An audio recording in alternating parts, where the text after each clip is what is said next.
followed by official indifference, where power was abused and where the basic principles of due process and civil rights were trampled. This case is not just about one man. It's about the abuse of power, the failure of institutions, and two individuals with the courage to stand up and demand change. I am now going to turn this over to Mr. Joseph Joynes. Good afternoon, everyone. My name is Joseph Joynes, and I'm 27 years old. I'm from Prince George's County, Maryland. I currently live with my mother as her primary caretaker. I've been driving trucks for 2.5 years, and I started a contract to drive mulch debris from Hurricane Haywood in June 2025. I was loaded with mulch the night before, and I was loaded with mulch, and I spent the night before at a truck stop with a planned trip to TBD landfill in Haywood County, North Carolina, the very next morning. I arrived at TBD landfill about 6 a.m. on June 26, 2025. This was my first time I had ever been there. I didn't know the procedures for staging on the road, so I drove right to the gate. When I got there, one of the TBD employees came up to me a few minutes later and told me that I should have staged outside of the landfill at the English grocery store. But since it was my first time there, they were about to open the gates in about 20 minutes or so I could remain in place.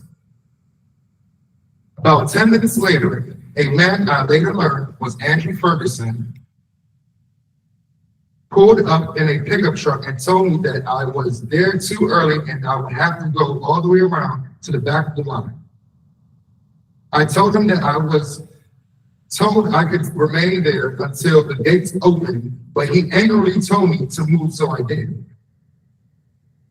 After moving the truck, I waited my turn in line. While I was waiting, I saw a line of pickup trucks pull up and block me in. About 5 men got out and walked to my truck. One of the men was Andrew Ferguson. He had a gun on his hip. Andrew came up to my truck and asked if I had his cell phone. I told him I didn't, but he insisted that I did. I told him he could search my truck if he really thought that I had it. He searched my truck and didn't find it. I even suggested that he call his phone from another phone so that he could find me.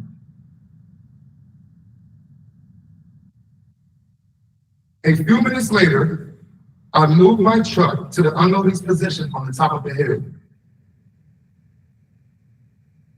Once at the top of the hill, I started to unload. After about 5 minutes, the same 5 men started running towards my truck. Andrew had a gun in his hand. When they reached my truck, they started screaming that I stole Andrew's phone. And they started pulling on my door, trying to open it. I was scared. So I put my truck in gear to leave the area, but because I was unloading, the power takeoff was engaged. So the truck would only crawl forward about 3 miles per hour. At that point, the men were banging on my truck. Andrew slammed his gun on my door, and I was terrified. Then I saw that a bulldozer that ran right into my truck head on, throwing me across my cab of the truck. I also felt my trailer moving, and I realized that another bulldozer had tipped up on its side. I was right on the edge of a steep embankment. And I thought that they were going to kill me. I decided that I needed to start videoing what was going on, so I climbed out of my truck. When I climbed out of my truck, I started recording. The men came back and ordered me to get back in my truck. At this point, a man who told me he was a sheriff came over and slammed the door on my dog Coco.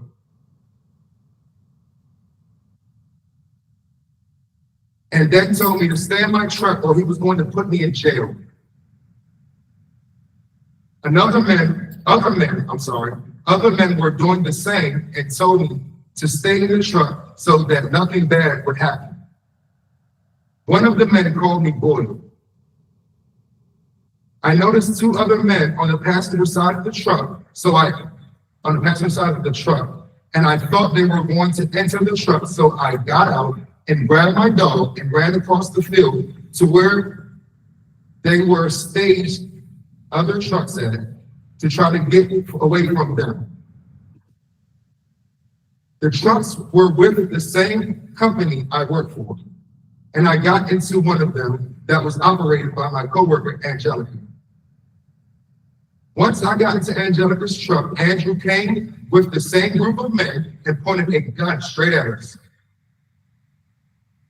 This had terrified Angelica, and she told me to get out of her truck so she wouldn't get shot. I got out and ran towards the next truck behind me, which was empty and locked. So I came back to the driver's side of Angelica's truck, where Andrew began yelling at me, holding a gun and telling me I was going to jail.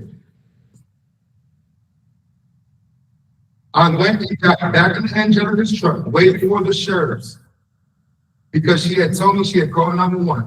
While I was waiting, my adrenaline had went down, and I started to feel neck, back, and hip pains. The sheriff deputies arrived I'm sorry guys, we're going through a lot. I'm just trying to help. The sheriff deputies arrived, and one came over and asked me what was going on. I told him I told him what happened. They asked if I had a gun. I told them no. They searched me. I asked for an ambulance, and they called one and drove me down the hill to meet me. They drove me down the hill to meet the ambulance. I was given a neck brace and treatment and released. This incident has changed my life. It has caused me grief. I can't drive for the company anymore. The truck was heavily damaged from the TV people. I had a gun pointed at me. People screamed at me and told me I was going to jail. I was called a boy, and they almost pushed me and my truck down a embankment, which I'm sure would have killed me.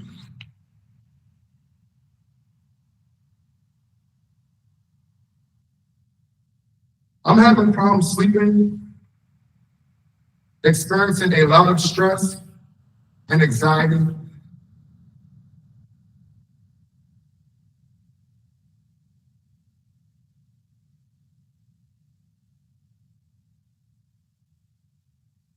And have been unemployed since this incident. And I'm going through serious financial hardships right now as we speak. I want peace. I want to be able to work and make a living. I did not deserve to be treated like this.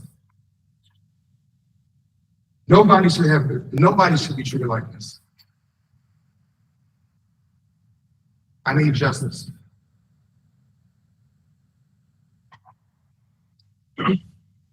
Thank you, Joseph.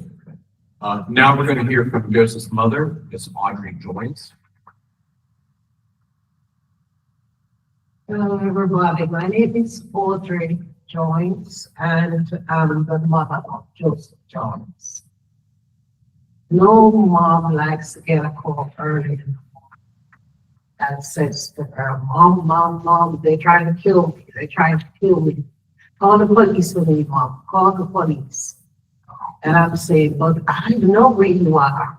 You just need to get off the phone now and call the police.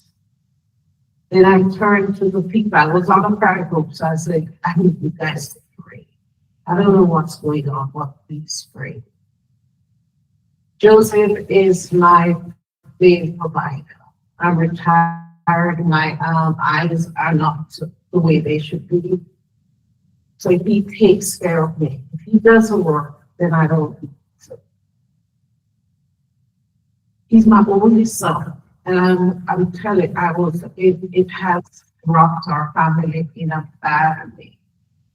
I mean, like his nieces, they are in panic. Grandma, can you make sure the boat is okay? Please call it where it goes.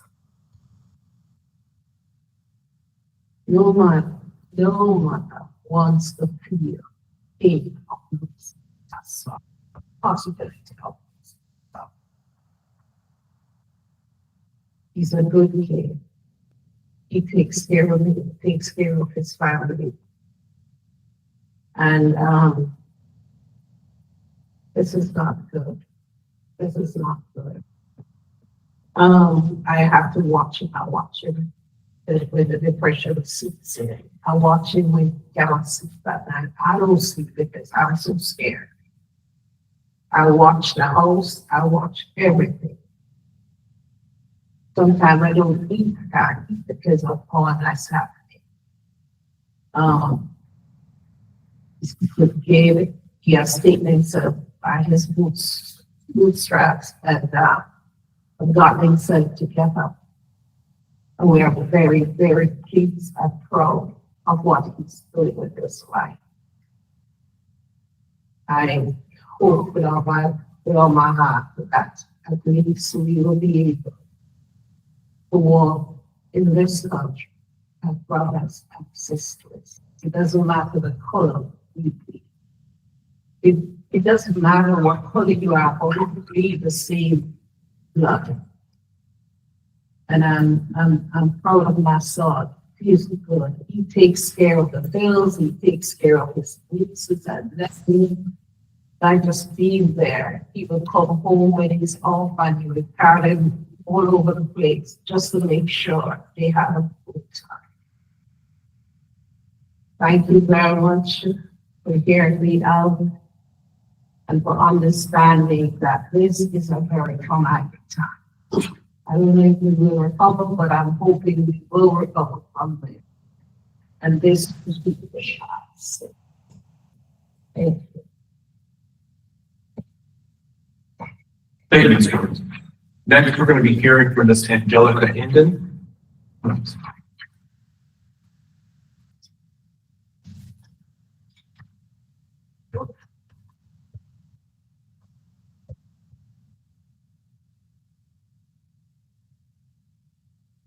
Good afternoon. My name is Angelica Hendon. I'm from Lake City, Florida. I'm 29 years old and I'm the mother of a 2-year-old son.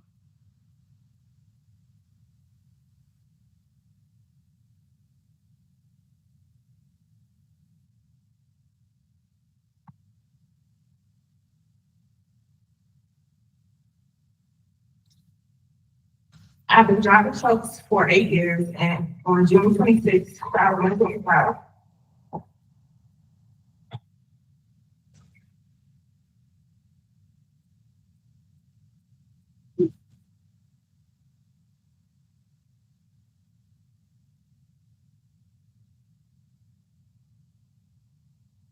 on June 26, 2025, I was on Roach Debris as part of the cleanup of Hurricane Helene in Haywood County, North Carolina.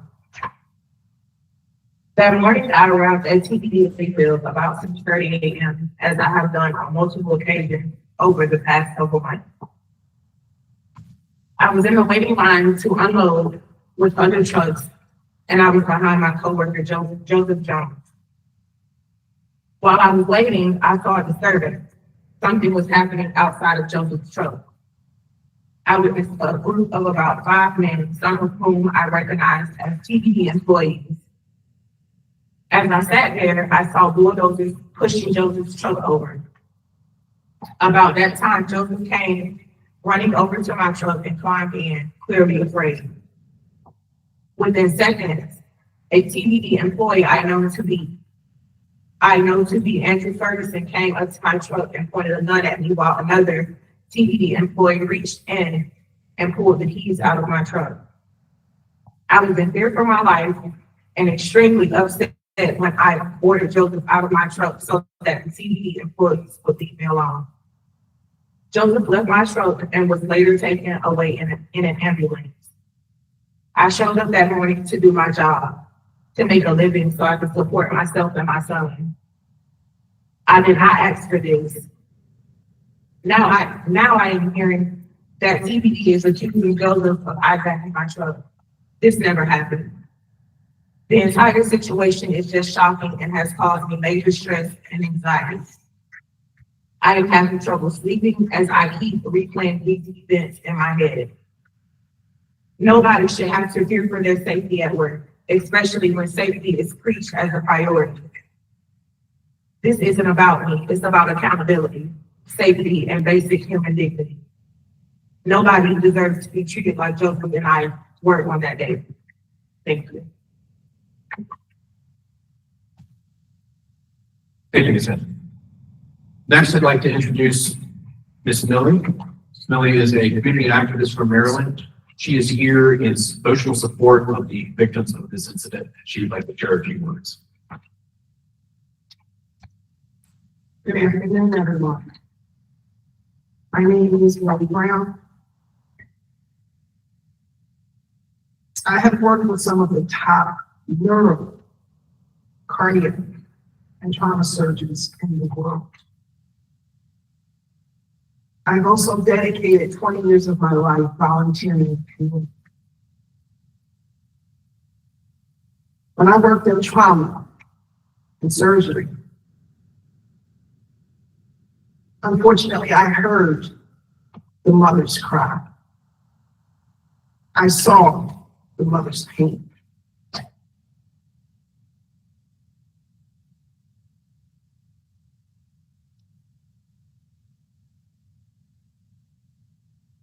I was also a witness to many, many, many children lose their lives senselessly. The difference between then and now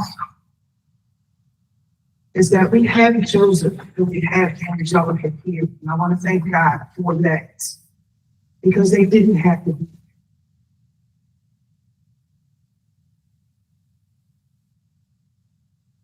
And I would like to say to Angelica and Joseph that Miss Millie sees you, Miss Millie hears you, and I am here. We are here for the both of them. Thank you.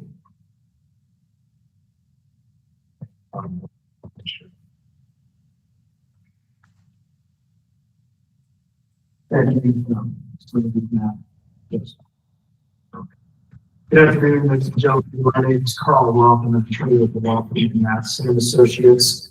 I'd like to thank everyone for attending in person and online. The purpose of this press conference is to go ahead and give you the side of the story from the victims. There's a lot of misinformation presently on the internet. There are a lot of videos. There are more videos that we expect to receive. With that said, anyone that has any information, any statements they'd like to give, or any other videos, you can go ahead and send those to info@mathesonlawoffice.com. It's MATHESON lawoffice.com, and we'd be happy to receive those and speak to you about it.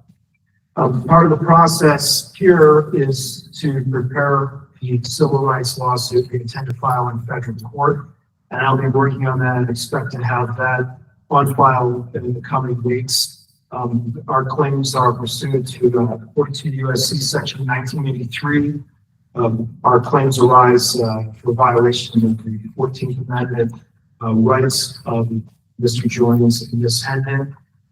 As those of you that have seen the videos and heard these statements will know that we allege that actions committed in witnessing those videos rise to the level of assault, false imprisonment, and other claims.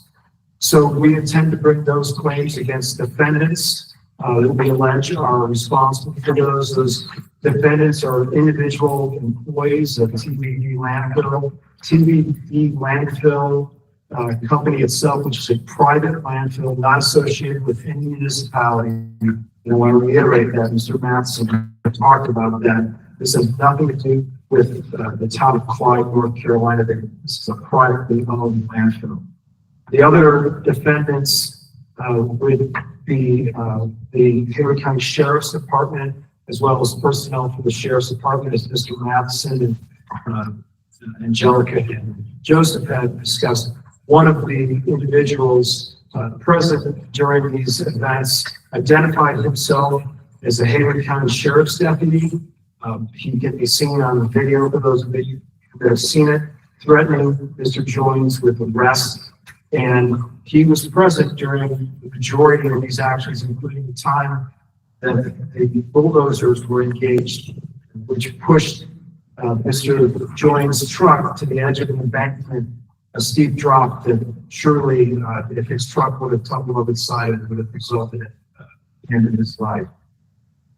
Also, we've been informed that the sheriff himself of Haywood County was present on scene after the bulldozers had put into place and prior to Mr. Jones being taken by ambulance for treatment and evaluation at the hospital.